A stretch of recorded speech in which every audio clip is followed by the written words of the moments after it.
welcome to my DM podcast with my boy T-Star. I'm actually pretty ugly, you already know. Stay tuned. Let's get it.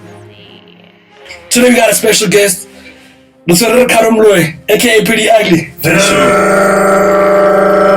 What's up? I don't know if being my favorite. Let's get to that What up, James? Thank you so much for having me. Nah, my nigga, your energy is amazing since you walked in. There was just that vibe, you know what I mean? My nigga, you've been around in the game for such a long time. Your little sister, with the knowledge that you know, your little sister wants to become a video vixen. What's your advice? Damn, if my little sister wanted to become a video vixen, and ironically enough, I do have a little sister. Man, I'm like the type of big brother who drops her off at the video shoot. You know, who make sure that she's sorted out, who make sure that she's like rolling either with the team or like, you know, with some solid people that I can trust to take care of her. You know, because I have like a lot of homies around me, we got like a lot of cousins. 1,000. You know, so I like to really keep things in the family. And obviously there's stigmas that come with like, being a video vixen. I mean, but my girl's been in videos before. I've been with her for 13 years, you know what I mean? And most times when like she was at those video shoots, I was there with her, you know what I mean? I'm the dude transporting her there, I'm picking her up, whatever the case is, you know what I mean? If I'm just there to hold her bag, you know? And like we said, like, yeah, there are stigmas, you know? Some girls do hook up with the artists or whatever. But I think there's like a lot of people who make sure, there's like a lot of companies that do things by the book. There's a company called MS Management. It's run by a female named Sutra. Okay. And Sutra's been doing this for a long time, you know. So she works hand in hand. Like, I think she does production now, you know. She directs a whole bunch of stuff. And she works with Alicia, and they work the studio space. And since she came into the game, I've known her since high school, you know. She wanted to like legitimize that industry, you know. So she makes sure that the artists, you know, there's contracts signed with the girls, you take care of the girls can't drink on set, you know, but like they have someone like her who's been a video vixen before, who's also been like, you know, who's experienced, you know, bad experiences with artists and with their teams or whatever. So she's actually been there to like make sure that these girls are solid, you know, and not all of them have someone like Sutra, not all of them are part of like an agency and have people who really care about them. But like, yeah, man, it's dependent, you know. Yeah. So it's like same thing if my son wanted to be a rapper. It's like, yeah, it's tough, my nigga. It's not gonna be easy, but it's just like I'm not gonna say don't do it because there are right channels to do it, you know. Yeah. Where the camera at? This is for you upcoming rappers. You heard that? 10 years worth of game right there. You just take it to a whole other level. Come on. No, the knowledge snap's different, definitely. Brother man, you have a little sister. Let's discuss this. A lot of dudes are just gonna hit her up because she's Priddy Ugly's big bro. For sure. How do you handle that? Was there some shady characters in the past? Like, nah, Top was not the one. Jeez, man. Look, I'm gonna be like mad honest with you, bro. Like growing up, like no one policed me when it came to like girls or whatever. My parents, I mean, from age 12, 13, I was bringing my girlfriends to my crib, you know? Not on some funny stuff, like just like my parents know, it's like, they're hanging out together, okay, shop, you know, the PlayStation's in my room, we watch TV, whatever. Her parents come to fetch me from, you know, come and fetch her from the crib type situation. So it's like, and I have older siblings, but they never lived in the household with me. So for me, there was no one who was like, what are you doing with that guy? You know, so it's like, I'm not going to be that guy for my sister, you know? So I've always been like, straight up and honest with her. Like, yo, man, like, yeah, Majita, get it party, you know? But it's like, some dude she brings around, and I'm like, yo, man, like, I don't think that's the dude for you. You know what I'm saying? And you can see chances, you know? The little rappers who want to date her, you know? Just try to get the pretty feature. But you also see the girls who are opportunistic as well, you know? Like the young girls, who come sleep over at the crib because they're like, yo, you know, Ricardo's your brother, or Priddy's your brother, I wanna... And I don't even like spend time with them, you know, like they're in the room wherever they at, you know. This is obviously like years ago. I moved out of home like a while ago, you know. Yeah, man, but I'm that type of dude. Like if I see a nice dude, I'll be like, yo, man, I think this kid, you know, this kid's got potential. You know, he may mess around here and there. You think I got potential? Shit. Hey man, we might have to see. You know what I mean? Let's see how well this interview goes. You know what I mean? My nigga. Bro, what about the game do you understand? When you tell other rappers, they still don't understand about the game, bro. Yo, dog, I think we live in a world right now that's like governed by social media, you know? So everyone's about like instant gratification. Facts. People want to drop a song now, pop tomorrow. Because for them, it's like, yo, they didn't know Blackie last year, they know Blackie now. Damn, I want to be just like Blackie. They're serious overnight. You know what I'm saying? But not knowing that, yo, Blackie's been probably doing this thing like 10 years, 12 years plus. He's been recording since primary school or whatever the case is, you know? And dudes think you can make it like overnight. You know, like overnight success takes years and years and years of work, you know what I mean? I've been doing this like 16 years, bro. You know, I started when I was 12. And I got my first record deal at age 14. You know, I signed to EMI. EMI had like a subsidiary group called Huge Entertainment that was run by a dude named Vusi Liao. Yes. They call him Vusi Lu. Okay. And at a point, he managed like Mendoza, WHP, Toyo DeLazy. And he discovered myself and Frank Casino. Shout out to Vusi. Yeah, shout out to Vusi one time. And he's still doing his thing. I think he was with Warner Music now. He just left Warner. Before that, he was with Universal. So Vusi is still like, I think he's doing more corporate and government-based things now. But he's still very involved in the music, you know. And he discovered us, like, we performed on Yo TV when I was like a lad, you know, myself, Frank Casino. He's producer and engineer, Dells. Okay. A dude named Parley, and there's a couple of other dudes as well. You know, I just won't mention the other dudes because they don't really make music anymore. You know. So Frank is still active. I'm still active. 1000. Yeah, bro. We started from high school. You know, the first song we recorded. You know, we were fortunate enough. We knew a girl named Vusiwa. Vusiwa used to work on Yo TV at the time, and she was like homies with us, and she heard the song. She's like, yo man, you know, would you guys like to come perform the song Big Breakfast, whatever, you know? We came. I remember those Big Breakfast. You remember? Cypher went down. Exactly. Man, that was original Yo TV, not original. Oh come on. Nah, bro. I think it's a different era, man. Come on. Okay, I hear you. You don't know what they're vibing to now. I hear you. Yes, I hear you. I just don't know, man. Like the cartoons snap different. The presenters snap different. Cartoon Cafe back then, you know what I mean? You know, so much culture. Yeah. But I'm not gonna speak like I know what's happening there anymore because I don't like really watch that, you know. Yeah, but we had that opportunity, and luckily Vusi was out there that day. He saw us perform, you know, and he signed us from the bat. But like as kids, we're also thinking like, oh, we are now. You know what I'm saying? And that's 16 years ago, and I'm still trying to get on now. That's still at that point in time. Still, I mean, you were huge in 2017, and then people don't know that you were dancing and that you won tournaments before that. Yeah, like 2006, 2007, 2008, 2009. I kind of stopped dancing in 2009. Masters of the Rhythm. For sure, bro. You know, like we need that back. Yo, man. Is that how you met your girl? That's definitely how I met my girl. Actually, I met her at Masters of Rhythm. Oh snap! That used to be hot. Yeah. Well, let me say, I didn't meet her at Masters. I saw her. At Masters of Rhythm. I was like, damn. Was she dancing? What crew was dancing for? At the time, she was dancing for, or she was rolling with the reps, but she wasn't part of the reps in that time. Okay. Because you were the crunk era. Yeah, I was more like in the crunk. Yeah, exactly. Yeah. That was like 2007, 2006. But she was like a popper.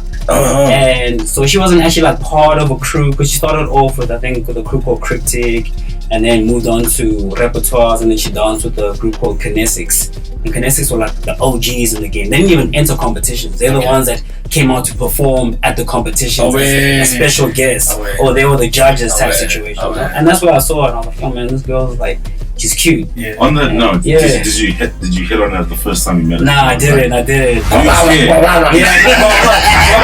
a real thing, though. For me, especially, like, I'm not, look, does she know that, though? Yeah, nah, she knows that for sure. I mean, yeah, she definitely knows the story, bro. It's like, I won't cap, bro, and sit here like, yo, I'm pretty ugly, I got the best game in the world, bro. To be honest with you, bro, I've never really had to test my game. Come on, dog. My nigga, I don't buy that. Like, my nigga, you pretty ugly. Like, genuinely, like, and this is not even to, like, you know, put myself on a pedestal or whatever, but, like, girls always approached me as a young. Okay. You know?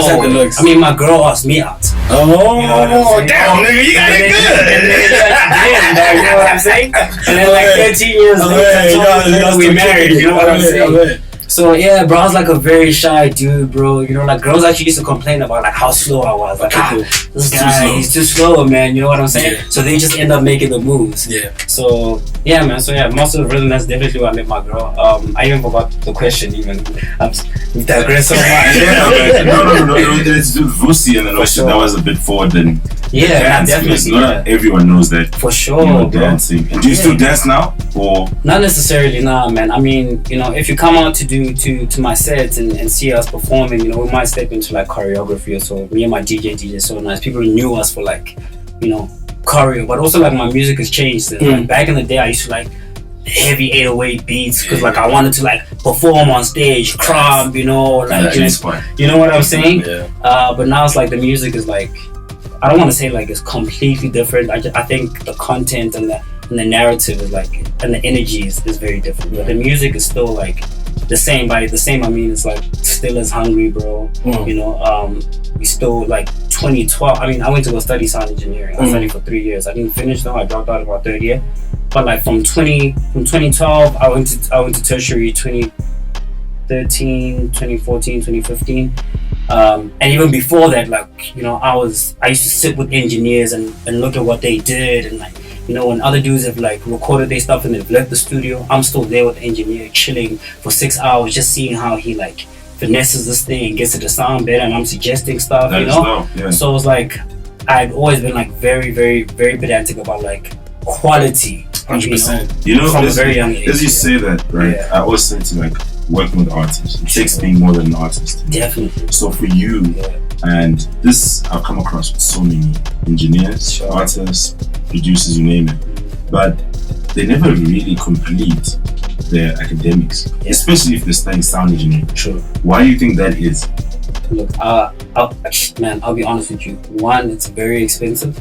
You know, and a lot of these dudes, you know, private institutions. And exactly. It's private. I mean, I went to ASC, Academy of Sound Engineering, you know, and I think school fees yearly was like 65K. Damn. I don't know what it is now. And then it's like you still have to pay for textbooks and then like accommodation and you know, if you fail a test or whatever, the rewrite was like 500 or 1,000 rand or something like that, you know. And if you've missed a couple of tests, we were writing tests every week when I was there, you know. So if you miss those tests, you kind of like, you gotta pay, you know, unless you have a sick note or whatever the case is. And you know, and we study on like, you know, we did Pro Tools, and like Pro Tools actually is a very expensive like software. So a lot of young black kids who were there, I'll say like a lot of the white kids went on to finish. You know what I'm saying? But they don't end up like working in the industry, as we do, you know? They might work for a production company and start doing different things. Exactly, you know? Because they, you know, they have the software, they can afford the Macs, they can afford, you know? And Machida, you know, can't necessarily. And then you start to realize that like, yo, you actually learn a lot from practically doing the work than you do from like reading books. So like most dudes start to feel like, yo man, they're already in studio sessions all the time anyway. They're learning so much from that that like school, like for me, my third year, like I was like, oh man, you know, my parents are ever watching that. Sorry, you know what I'm saying? Like I wasn't attending my classes anymore. It's like I was skipping like classes to go to studio sessions, you know what I'm saying? Because I'm like, oh man, like this thing, like, you know, because also like when you go study that thing, there's a lot of theory involved.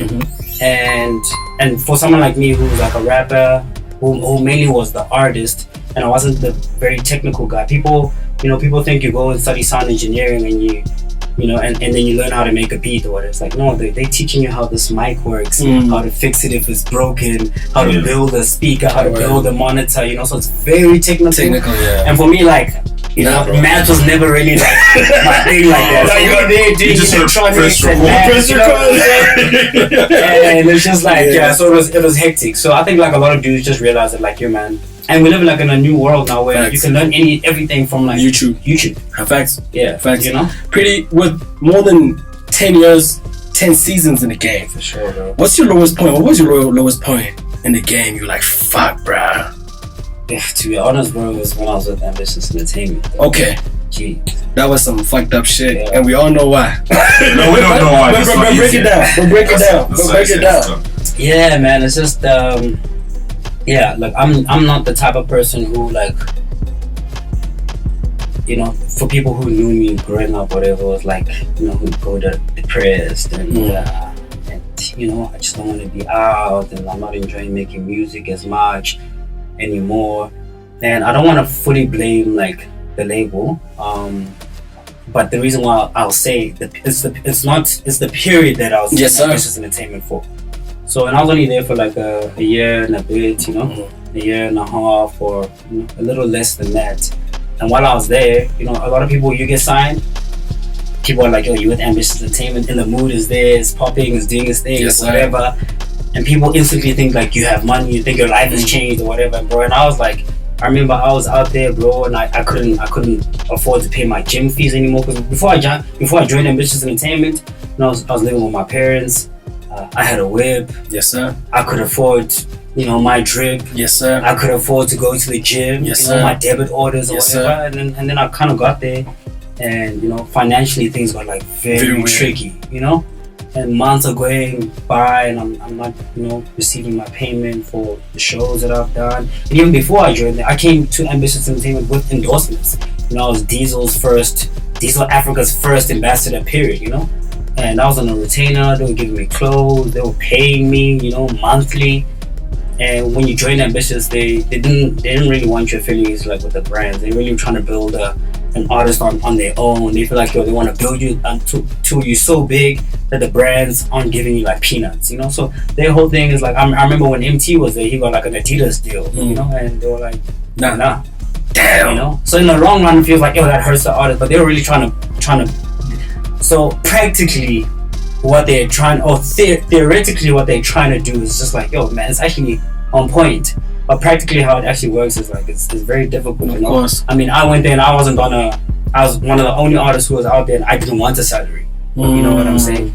And because like while you're there, everyone doesn't realize the little money that you get, the cars that you get, the rent that they pay you, they're paying, and that's like they're gonna recoup that back. 100%. So when I was out there, like I was trying to avoid all costs possible, even whenever the CEO would be like, yo man, gonna go guy like 10K and I'll go buy some drip, I'll be like, no, actually can you put that 10K into marketing instead? Damn. So that was like me.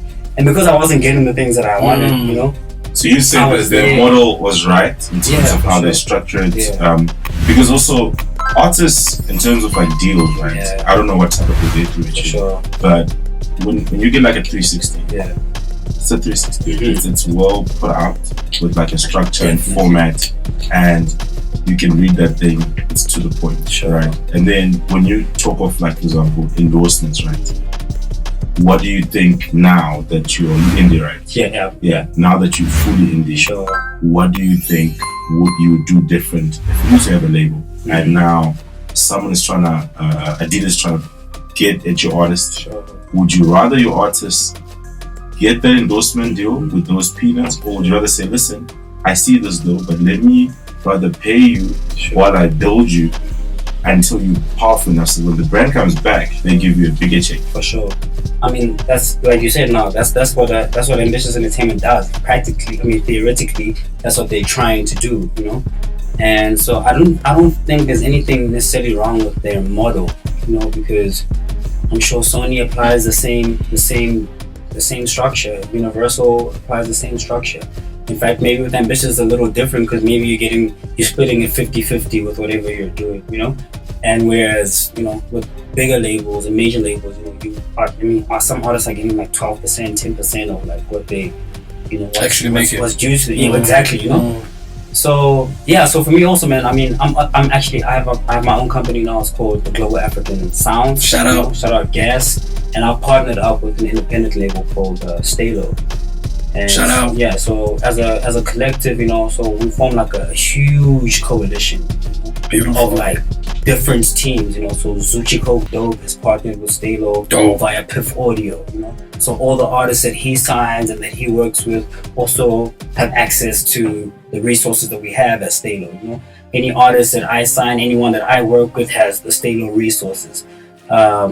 My girl has also just signed a deal now with Stalo on a different scale, to be doing like dance production stuff, There's other dudes, there's other people who are involved in their own different ways, and because ultimately what people get wrong about independence is that they think independence means like I'm doing it on my own. No. It just means like you're doing it on your own terms, but you still need a team to actually get the work done. You know what I'm saying? So people think, I'm independent, I'm my own boss. I'm self-made. I'm like, you know, and it's just like, and I even don't like that term self-made, because even those who are self-made, yes, it's like it took your own resilience to get you out there, for you to push. Like when no one believed in you, you were believing in yourself and you kept going. But you still didn't do that independently of people. There's still someone there who was there to help you. There was a producer who was there to help you. You know what I'm saying? Well, there's a friend who believed in you. There's a photographer. So when you say like self-made, it's like, yo, are you taking your own pictures? Are you editing those pictures? And some artists are. You know what I'm saying? But it's like, then you can say, alright, now I'm self-made. I got no help from nobody, nothing, you know? But I still, you know, like, deals, man, deals are there, and contracts are put in place so that everybody is protected.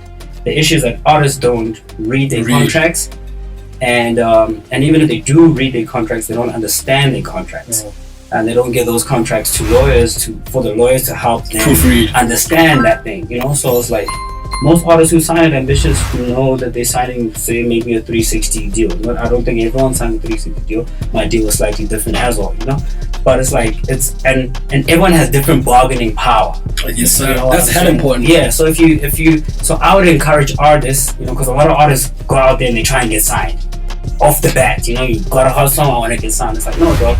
Push that thing as far as you can independently. You know, so until you get to a point where you as big as, say, now a Blackie is, or as big as, say, a Reese is, who's an independent artist. Now you have like a lot more leverage when they try to sign you, because instead of giving you like a weak ass deal, you know, now they can give you like maybe a proper advance, proper support, and you can like have like majority stake in what your percentages are, because you come with so much. Because then you can be like, yo, man, I can prove that I've hit 1 million views without you guys. You know, I can prove that I can get 2,000 retweets on my thing without you guys. You know, I can prove that I've been doing gigs without you guys. So as a label, what are you offering me? Because mostly what they offer is like studio time. Maybe they might shoot your videos for you, but most artists sign deals and they still need to shoot their own music videos. They still need to go like market their own stuff. You know what I'm saying? But like, if you have leverage and you've actually built your brand to a point where it's like it's respected by people, and now there's like a bidding war. So now you're not just taking any deal that comes to you, because then maybe Universal's trying to sign you, then Priddy's trying to sign you, then Sony and Ambitious are trying to sign you. Now you can actually like, you know, like how our parents used to go like shopping, bro. Yes, sir. You know, they like price compare. They Yes, go, that guy, yes, like, nah, my hair is too expensive. Let's go down the road there. This butcher, okay, no, this, you know. Yeah. So you can actually get to compare which deal works for you.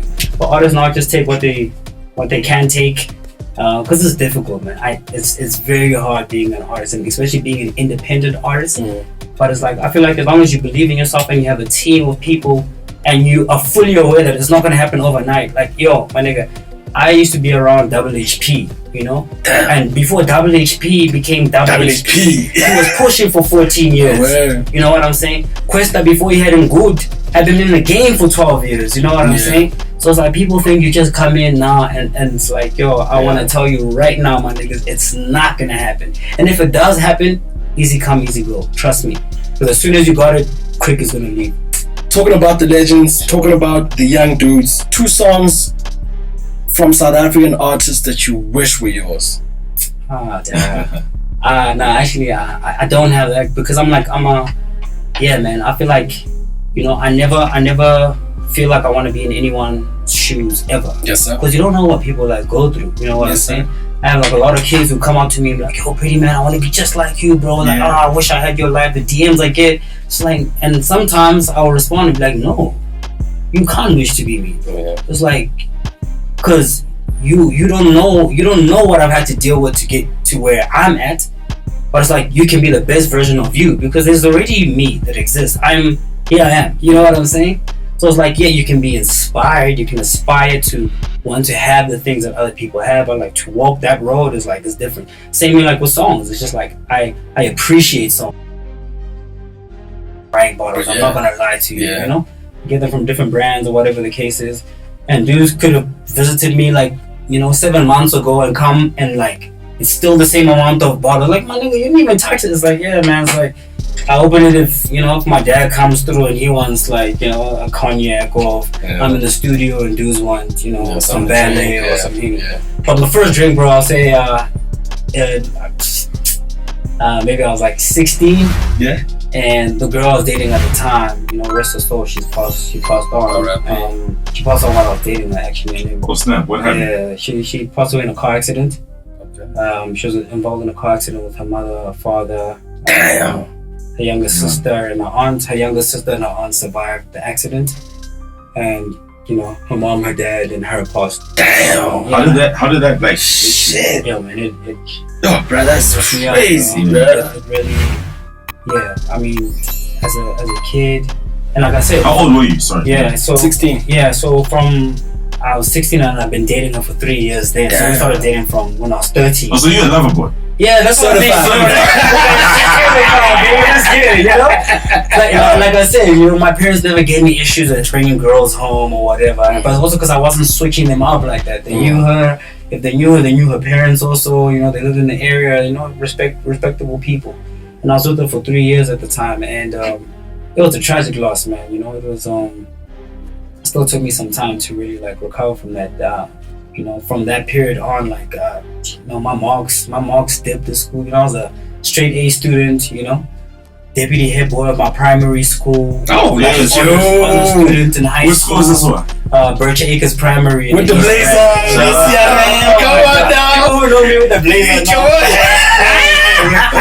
Check out the Smoke on No music video. I'm wearing like a black blazer. Oh shit, that's my okay. actual blazer. I got you. You know, with music being like a reflection for reality. Tell me this: that impact with that girl. Which particular song did you ever convey the message in that most people wouldn't have known about? Yo, there's a song on my project, on my 2015 project called. The project is called "You Don't Know Me Yet," and the song is called "Ambition." And if people know me, I have like Ambition 1 and I have Ambition 2. There's Reminder 1 and Reminder 2. But on Ambition 1, the first Ambition, more specifically, I would have recited the lyrics for you, but like, yo, I suck at remembering my lyrics. So if you guys have, you know, whatever data you have out there, go check it out. Ambition. I speak about the story, like, you know, in depth, you know. Very emotional song for me even till this day when I listen to it. It's like, yo, damn. You know, yeah, and she was a big part of the reason why I started doing this thing and started pursuing, because she always I was a very shy, timid kid, you know, and she was slightly older than me. She was a grade above me, yeah, a year and a half or so older than me. So she put me onto like a lot of things, you know what I'm saying? But she was always like, yo, man, like you, I see so much potential in you. You like, you know, like you should come out of your shell more. You should like, you know, I can, you know. And like I said, I was like a very shy kid, and I was like, eh. And when she passed on, it's like that was the opportunity for me to go and do everything she told me that, you know, I should go out and do. You know, she told me like dancing when we were at her crib. It's like, yeah, you can dance. Oh, you can actually rap. Oh, you can. It's like, why aren't you actually like just doing it like fully? You know, and you only do it in your small little corners with your friends here and there, whatever. Yes, I heard you got the record deal, but you've never played me your music. You know. So yeah, she was also on your case, eh? Yeah, no, she was definitely on my case, and I mentioned it on the song as well, you know. So yeah, so she gave me my first drink. She bought us some pop sock. Oh yeah, you go the mouth. Yeah, I think at the time I was drinking like Spin Off Spin, Sure. Yeah. So, Mr. Certified Lover Boy, Yes. What's the longest you've been without having sex? The longest? Yeah, I'm, you know, also me, like, my girl knows, we've spoken about this like many times. I'm also not like sex crazy. Yeah. I think that's also like a big But what's sex crazy? A big part of discipline. You know, like a lot of dudes are like sex crazy and that's why they cheat on their girls, etc. It's just like, yo, one woman can't satisfy you enough. You know, it's like everywhere you go, it's like, yo, you see a booty, hey, one can't, I need to get in there, you know? And for me, it's just like, I can see that, appreciate it, it's like, yo, she's fly, but doesn't mean I want to do anything with you. You know, but like some dudes, like when you have like fame or you have money or you have the look, they use that, you know, that's their dream car for everything. It's like, so a lot of people who meet me, they're like, oh man, I should think you were like a, you know, like a pimp daddy or whatever. You know, like, you know, you like very committed. You just like, you're not about like stuff or whatever. Yeah, but I mean, but now because I've had a girl for the longest time, it's like, you know, I stay active. But yeah, in the past, well, yeah, in the past, yeah, the longest I've gone is like a year and a half. But it was also I also started, yeah. 365. I know. Actually, My nigga went mug mode. it's the Angolan blood, eh? Yes.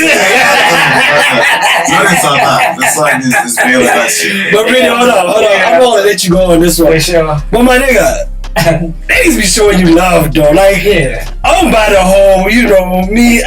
No, I know you know, you got a lady now. For sure. Yeah, we know that, but the ladies still show you love. Yeah, no, for sure. How do you handle the love when it becomes a little bit too much for your lady, or in your lady's eyes it would be too much? Yeah, for me, like I said, I've been with my girl 13 years. 13 years is a long time. Yeah. Some dudes can't even do like 13 weeks, or 13 days. You know what I'm saying? Yeah, I mean, so 13 years is a long time. That's so we've had a lot of time to like really like be in each other's spaces. Everywhere I performed, at some point, like my girl was with me all the time. Same way I mentioned, like when she was shooting the music videos and she was a vixen, I was there, When any gig I got, from Kuruman to Limpopo to wherever, like she was with me, and like a lot of people saw like the pictures, the videos on my gram or whatever thing. I have a personal photographer. That was my girl who was taking all those pictures, recording all those videos. So for me, it's just like knowing how much that person sacrificed for me and how much she had been there for me. It's like I would be like very ungrateful as a human being, not just as a boyfriend and as a husband now. This is a human being if I didn't cherish that, because that's very, very sacred, especially when you have somebody, dude, like, because my nigga, like most of my career I've been broke. You know what I'm saying? Like broke. Oh yeah. And my girl never made it like a thing that like, that's true. And then like what Louis Vuitton and the this and the that and that. She was there because she believed in me from the jump, So yeah, so it was like, so in the same breath, me and my girl are also very liberal people. So we're the type of people like where it's like, she lives in a house full of like women also. It's her 2 sisters, her mom. So I'm chilling with them. There was a time where I was staying with them, I'm chilling with them, and they see like dudes on TV or we're going to a award show and they're like, yo man, that guy's so fine.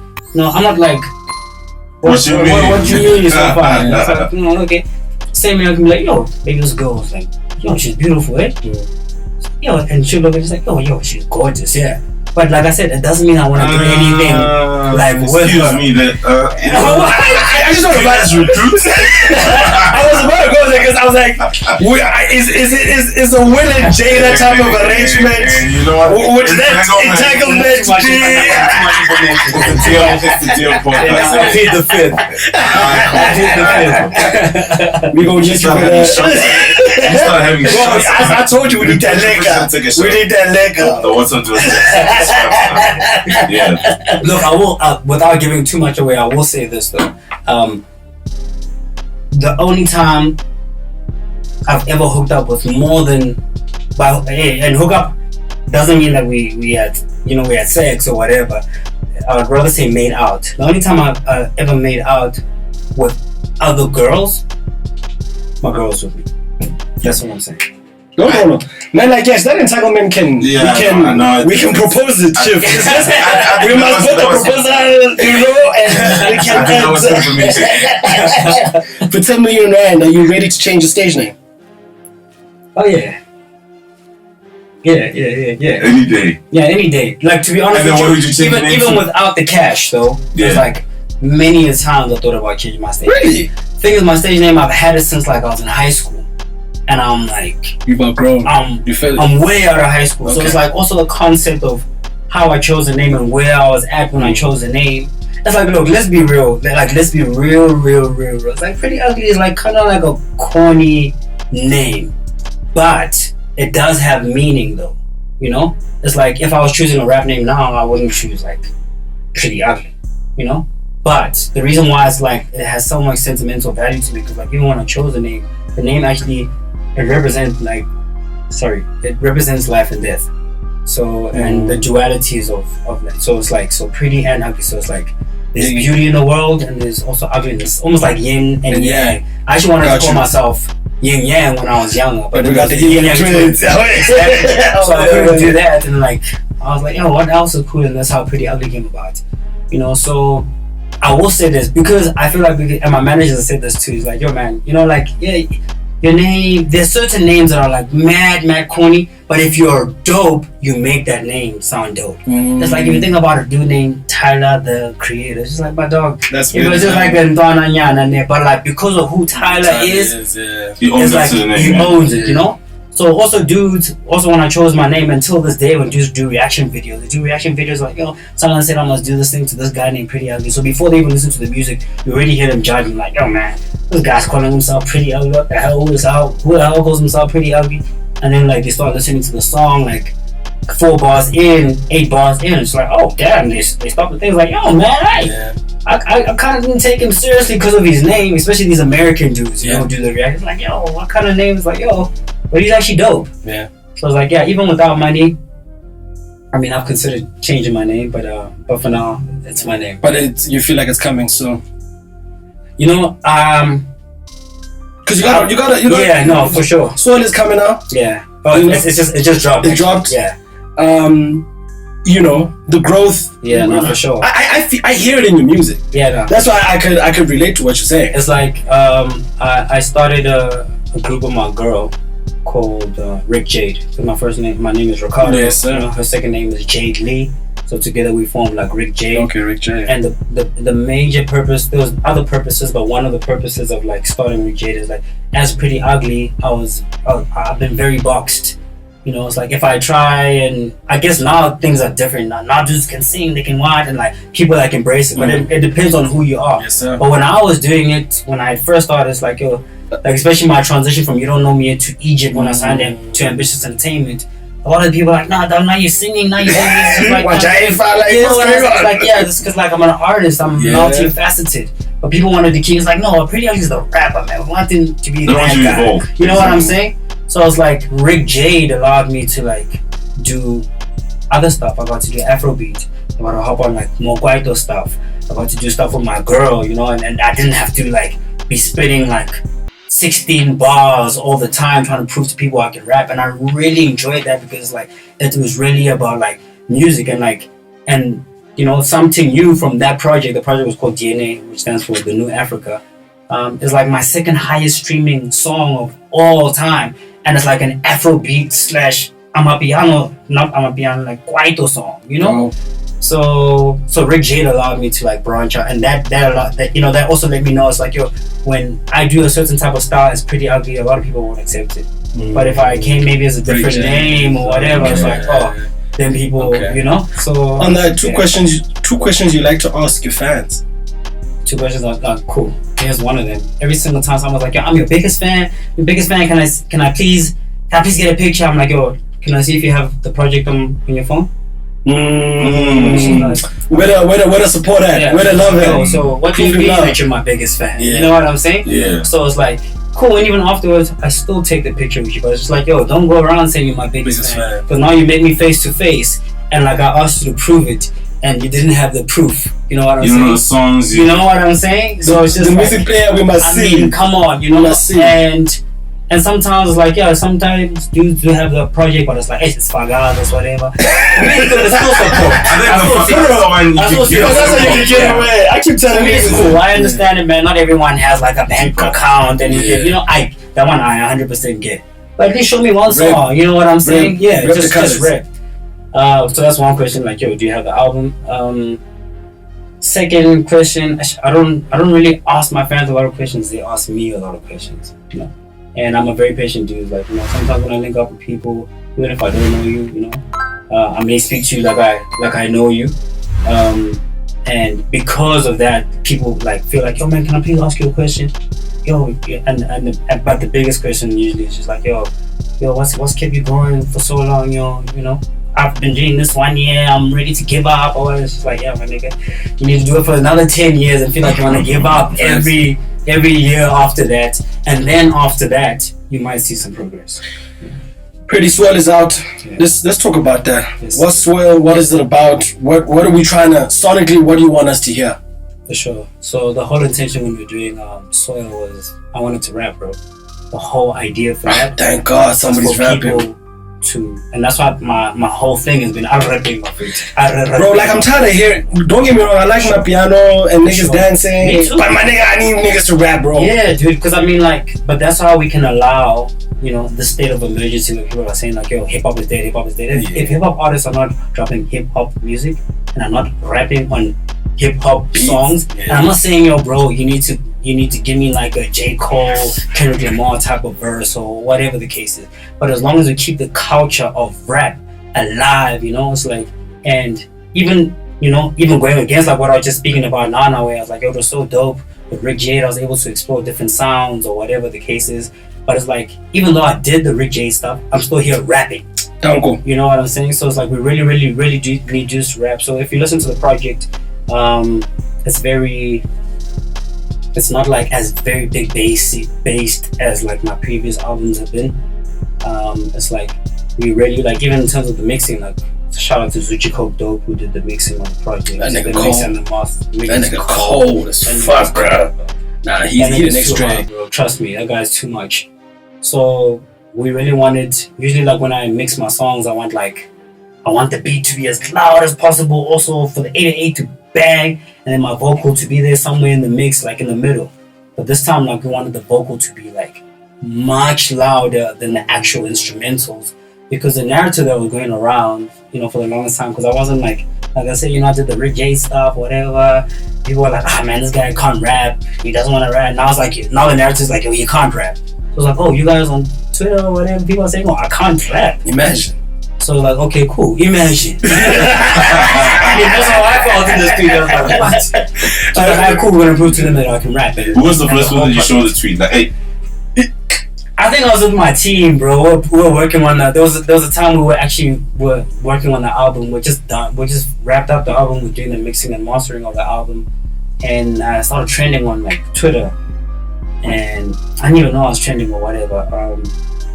And then my manager says like, "Hey, bro, you trending? You know?" I'm like, "Oh yeah." I'm like, "Ish." Was it one or was that what now? What for now? Yeah. What now? What are you talking about? You know? Yeah. And then we were gone there, and my girl had gone to tweet, you know, because she had seen the narrative of like, yo, Priddy's whack, and she just went out there to tweet. She's like, yo, man, like, I see that there's a vendetta against my husband, you know. I see the energy that he gets in the game or whatever, and if you guys don't like him, that's perfectly fine to not like him. But to say he's whack is something completely different.